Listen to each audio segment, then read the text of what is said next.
All right, so before we get this video started, huge shout out to Goresh. I mean, seriously, guys, go and thank this man because the original tweet that they posted out of the character details was like you couldn't read it. It was honestly horrible. So huge shout out to Mr. Goresh for giving us this information. Once again, I mean, he always comes through with the translations, but dude, he really went through it to give us this. So I just wanted to go ahead and say thank you to Sir Goresh as always. So let's talk about the actual character details now. So pretty much, from what we can see, it's our leader skill is Saviors, 4 key and 130% across the board with Int 4 key and 100% across the board. So Saviors is a pretty crappy category. It's not the greatest in the world, so probably will never use them as a leader.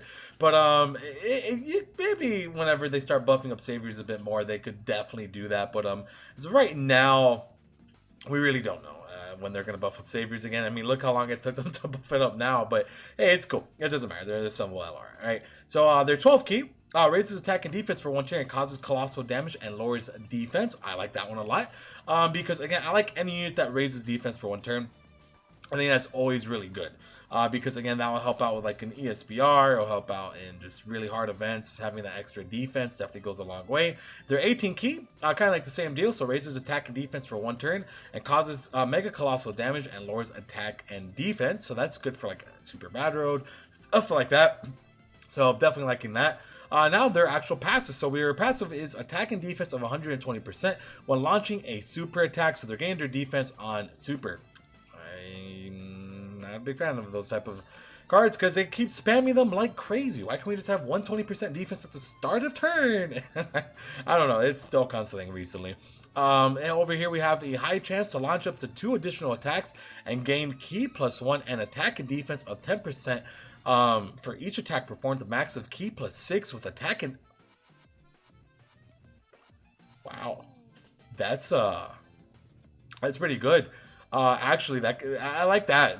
Those passes are really easy to me because, again, getting that extra 6 attacks in is not gonna be that hard when you're having a high chance of launching 2 additional attacks, especially if you have them with like a dupe or 2. With having those additionals in general from the potential system would definitely help that out. And we've seen that time and time again with like units like obviously Evolution Blue Vegeta, the Golden Frieza and MVP 17 card. I don't necessarily I like these type of cards. I think that passive kind of works. It's kind of fun. It's very RNG, so I like that. I think that's pretty damn solid. And then again, that's a separate multiplier, so that 59% attack and defense is good, bro. It is really good. So they're gonna be good defensively. They're gonna be good offensively as well. It's gonna take them a couple turns to get kind of going. But again, you could get lucky getting 2 or 3 attacks a turn, and you know by the 3rd or 4th turn, you're gonna be maxed out, right? So that's good. And then over here we have whenever 6 or more attacks are performed during battle, perform an additional. Okay, so that's good. They get an additional super attack when HP is 59% or below. The only problem with that is that it's very hard to get below 59%. So that's not too crazy, right? I always hate those. I hate those passives where you know you have to be below a certain threshold. It's not that much fun to me when that happens personally, right? But overall, that's not bad because again, if you're like in a tough spot, that could definitely be like a game-changing moment. Like you're like about to die, all the attacks are after the fact. You're already like low on health. You get that 59%, and you raise your defense twice, and that might save you there. So I see the benefits of that.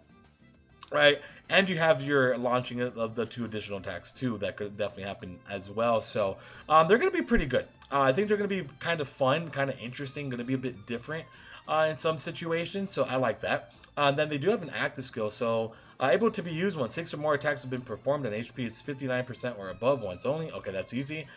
Gain 6 key and attack and defense of 59%. So if you could get that fully, like you get, dude. I'm already looking at it. Like you get their full passive active separate multiplier. You get the active skill separate multiplier. They're going to be hitting hard as hell, bro, in that 1 turn. And they're going to be fantastic defensively. And even like in things like SBR and ESBR, you could potentially see that depending on your RNG, of course. But that's cool. I definitely like this. I like this unit. Now we're gonna hit the actual issues with the card. Links. So you got Infighter. I'm glad they got Shocking Speed, so that's definitely very nice. You got Tough as Nails, Experienced Fighter, Solid Support, so that's good. You got Fierce Battle and Legendary Power.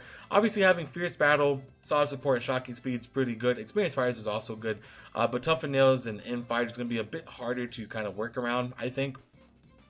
Personally, so that's just kind of something to keep in mind.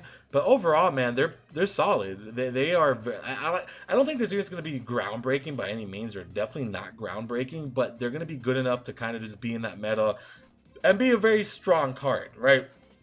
I think ultimately they're going to be very powerful for longer events. They could be good for SBR, ESBR, different things like that, man. So it's really cool that they decide to, give us this. Personally, I'm definitely happy with a new card. I definitely like them, man. I feel like they not gonna be broken.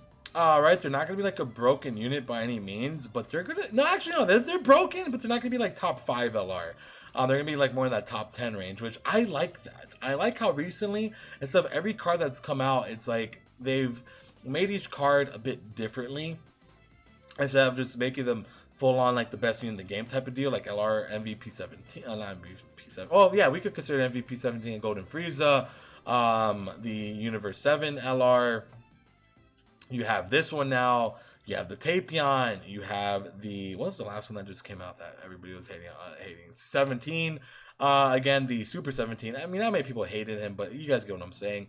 I like this. I like this kind of like this change of pace. Personally, I feel like this is good for the game to have more LRs like this, where instead of it being groundbreaking crazy LRs, they're making more and more LRs that are good, but they're not like cards that are going to drastically change your box. They're not cards that are going to be drastically just changing things in general, but they're good enough to change up the course of a battle. And I definitely like that about this card, and I think they do a pretty good job at that.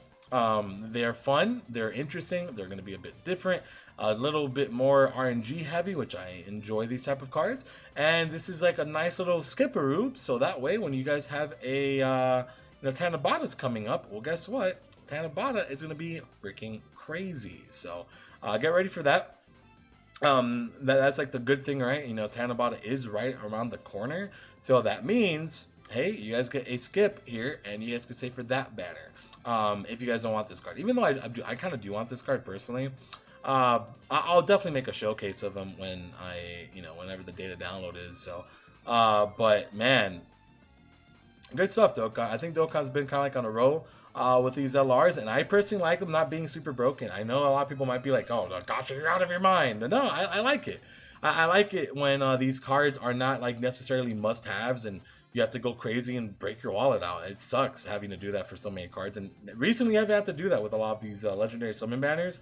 So we'll see how they keep trending. All right, we'll see how they keep trending. But definitely let me know what you guys think about this unit. And obviously, huge shout out to Gresh once again for the translation. So if you guys enjoyed the video, like and subscribe for more content. It's great to have you guys here, and I'll see you guys in the next one. Take care. Peace out. Bye bye. Good night.